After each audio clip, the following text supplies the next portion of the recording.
Good morning বন্ধুরা, welcome আমার চ্যানেলে।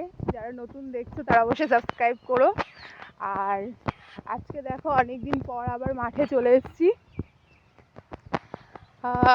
প্রায় 15-20 দিন পর মনে হয়। মাঝখানে এসেছিলাম হাঁটতে, আর প্রায় 15-20 দিন পর মাঠে আসলাম। আজকের থেকে রান আবার স্টার্ট করবো। যা শুনছি কলকাতা পুলিশ, বেঙ্গল পুলিশ দুটোই একসাথেই পরপর হবে। তাই ওই বেঙ্গলে যারা পাশ করেছে তারা কিন্তু কলকাতাতেও যাবে যতটা মনে হচ্ছে। তাই আবার আজকের থেকে রান প্র্যাকটিস করছি, তোমরাও করো।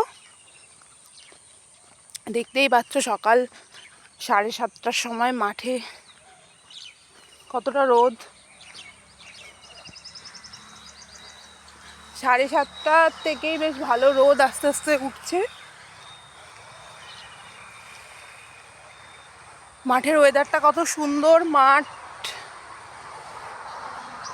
প্রায় 20 দিন পর আজকে মাঠে প্রায় আজকের থেকে রান প্র্যাকটিস করব। রান প্র্যাকটিস করার জন্য প্রায় অনেক দিন বন্ধ করে দিয়েছিলাম। মাঝখানে এক্সামগুলোও হলো, তো আবার আজকের থেকে ডেইলি সকালবেলা আসবো। 6টা থেকে 7টার মধ্যেই আসবো। আজকে একটু লেট হয়ে গেল। তো তোমরাও প্র্যাকটিস করো। আর যেহেতু বেঙ্গল আর কলকাতা একসাথেই ছাড়বে, মানে মনে হয় না যে জয়নিং আগে হবে, যতটা মনে হচ্ছে। তাই কম্পিটিশান কিন্তু আছে।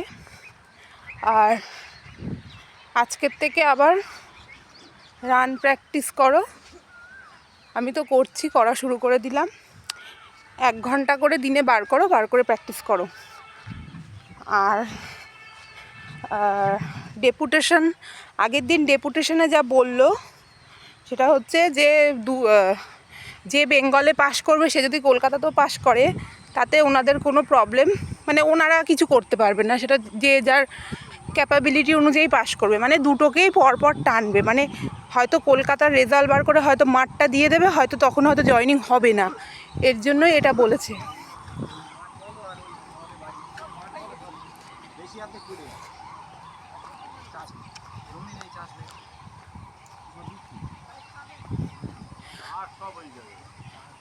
যদি জয়নিং না হয় তাহলে প্রায়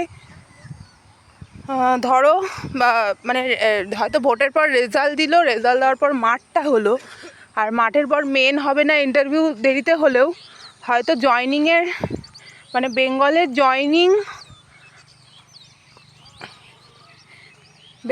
জয়নিং হবে বা না হবে। আমার মনে হচ্ছে কলকাতা পুলিশের মাঠ আর মেন এক্সাম হয়ে যাবে, মানে ইন্টারভিউ হয়ে যাবে। আমার মনে হচ্ছে দুটোকে একসাথেই পরপর জয়নিং করাবে, যতটা ওদের চিন্তা ভাবনা। আর পুজোর পরে বললেই তো আর পুজোর পরে না, দেখা গেল গিয়ে বছরের শেষে গিয়ে হলো। মানে একবার ভোট মিটে গেলে তো কি হবে আমরা সবাই কম বেশি জানি। তো তোমরাও প্র্যাকটিস করো। আর কিছু বলার নেই, আজকে থেকে আমি আবার স্টার্ট করলাম প্রায় 15-20 দিন পরে। তো টাটা, বাই বাই, ভালো থেকো, সুস্থ থেকো, আর আমার চ্যানেলটাকে সাবস্ক্রাইব করো।